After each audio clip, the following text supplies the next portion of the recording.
Okay, you ready? Okay, here we have a local car. This is a 1910 Chalmers Detroit. This car is owned by the Kramer family, and this car came to Fairbanks in 1912, and it's been here ever since.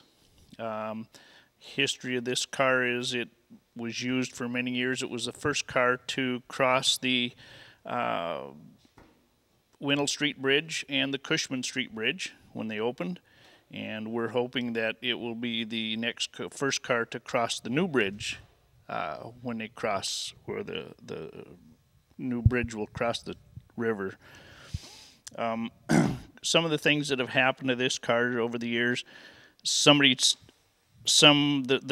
original brass headlights are gone. Somebody's put electric headlights on here. These are actually Model T headlights, but that's part of the history of it. They didn't want to run gas lights up here, or somebody swiped the big brass lights. So we'll kind of watch, and we may put brass lights back on it, or they may elect to just leave it here. This car still belongs to the Kramer family, and they've generously donated or let us borrow it to display it here at the museum.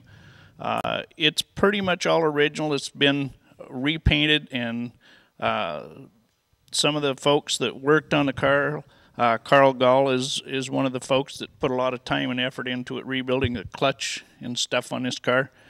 And it's just a home car from Fairbanks. We have the wheels here that we're not restoring, we're preserving. And that's what we want to do with this car, is just preserve it as it is. Is there like even a greater monetary value as opposed to preservation versus restoration?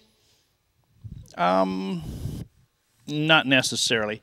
It all depends on the person. A totally restored car, of course, is much more valuable, but there is a lot of value to having an original unrestored car. But as far as for the most people, unless it has history, an unrestored car doesn't have a tremendous amount of value.